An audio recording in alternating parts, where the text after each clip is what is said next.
My mom is like, Brittany, what are you doing? I can hear her.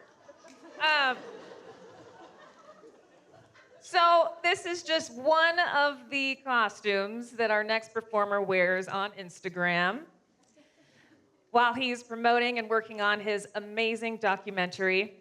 Please help me welcome Josh Shuman.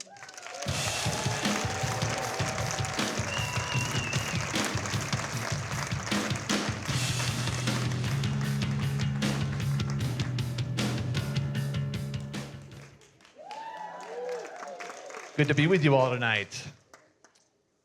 All right. Growing up, I watched Star Wars, The Abyss, Terminator, and even older movies like 20,000 Leagues Under the Sea and The Great Escape. I even rented the 1933 version of King Kong from the local library more times than I can remember. However, there was a big difference between me and most people that enjoyed these movies. For many, the end is when the credits roll and the music begins to fade out. For me, that's actually when the questions and wonder would start. When the movie ended, I'd say, I want to make that. And depending on what era we're talking about, I'd rewind the VHS tape or restart the DVD, mute the TV, and push forward frame by frame, wondering and trying to figure out, how did they make the impossible possible? How did they make King Kong climb to the top of the Empire State Building in 1933 when at that time there certainly were no computers capable of rendering imagery like that? How did they turn Robert Patrick in Terminator 2 into liquid metal? It was moments like that that shaped who I am, and those questions were the start of a long journey to break into the film industry, specifically visual effects. I was successful, and over the course of a 10-year career, I was lucky to work on over 30 film and TV productions, including 2 films that won an Oscar award for Best Visual Effects. Thank you. Those happen to be Life of Pi and The Golden Compass. From the outside, it looked like I had made it. I was part of the machine that made the impossible. The tiger in Life of Pi, blizzards and explosions in The Mummy, and Thor dodging falling rocks in The Avengers. I helped make some of that. But over time, something shifted in me. I was helping tell stories, but I wasn't telling stories that were important to me. And right when I was at the top of my game, and could have gone on probably to have some bigger, more glamorous role in the film industry, I actually decided to walk away. Not because I failed, but because I no longer aligned with why I started in the first place. Thank you. I felt like the storytelling weakened and the whole movie making process was kind of like an assembly line. Rinse and repeat, rinse and repeat.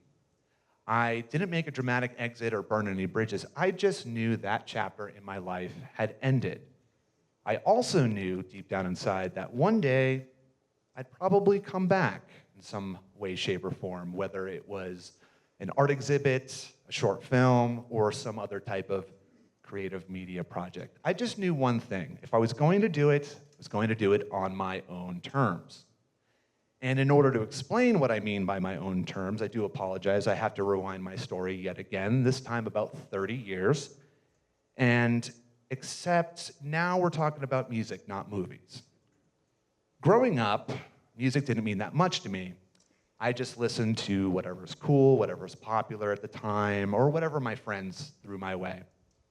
And to give you guys an idea of my age, I can still remember the time my mother walked past my bedroom room door and yelled, "Did I just hear a bad word?" as I played Dr. Dre's record, The Chronic, at less than an audible volume. I think it's also a testament to all the mothers in the audience that have supersonic hearing up until your kids turn about 18. Eventually, I became a 90s grunge fanboy, complete with a chain wallet and tattered flannel shirts. Sounds like we got some 90s folks in the audience tonight. 90s grunge forever. I got into playing drums and guitar and listening to bands like Nirvana, Soundgarden, and Alice in Chains. Dave Grohl, the drummer for Nirvana and eventually the frontman for the Foo Fighters, became my hero and still is to this day.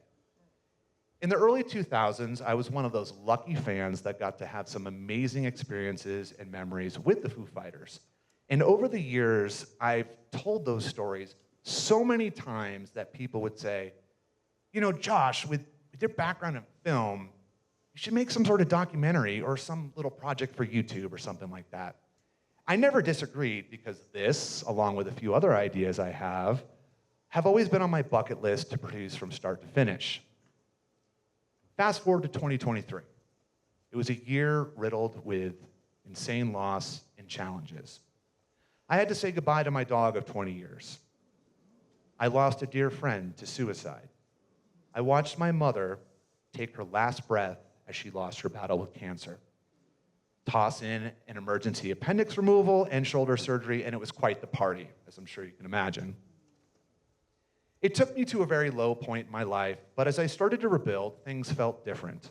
I truly understood how fragile and precious life is, and that we all really only have one chance to accomplish our goals, our dreams, cross things off our bucket list, and do what we want to do. I became sort of like a slingshot, pulled back, but locked in position. Then in the summer of 2024, I went to Europe. It was my first time going, and I was joined by my amazing fiance, who's in the audience tonight. We were having an absolute blast, and it was a great trip until, unfortunately, a knee injury put me on the couch of our Italian Airbnb for a full 2 days.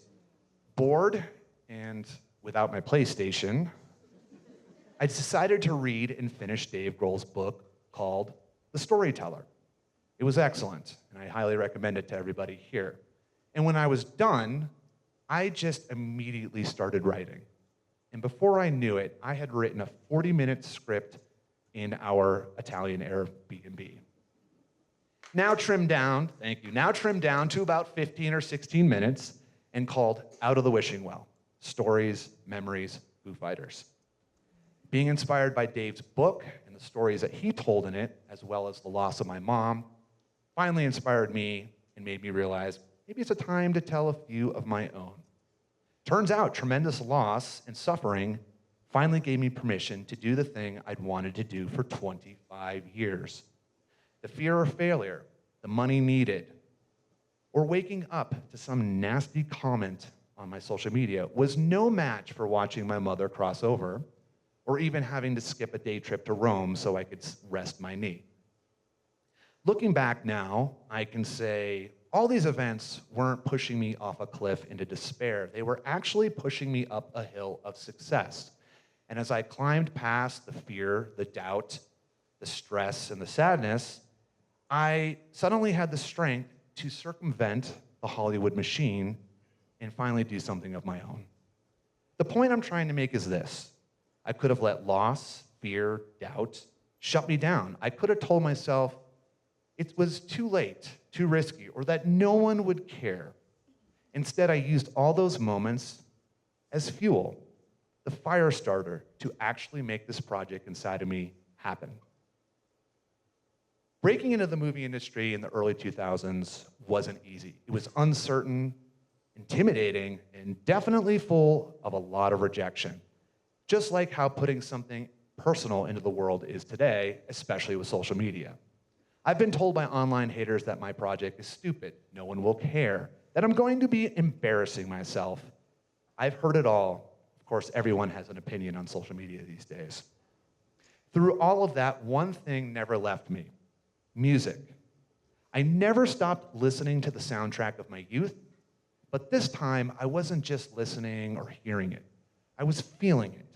And in that process, something clicked. Out of the Wishing Well isn't just a film about the Foo Fighters. It's about what happens when you finally stop waiting for permission and choose to tell a story that's been calling you. It reminded me why I broke into the film industry in the first place. Not the technology, not the industry itself, but the power of stories to preserve memories, make us laugh, to make sense of loss, and to remind me who I was before the industry told me who I had to be. And along the way, I learned that the things that shape us most, memories, stories, music, creativity, etc., often have a deeper impact on our lives than we realize. I also realized something bigger, much bigger. The impact my mother and my friend LJ had on my life. Failing didn't seem so scary anymore. The good news is the documentary is actually happening. We are done shooting, and thank you. We're done shooting, and about a week ago, I got the first of what will be many rough cuts.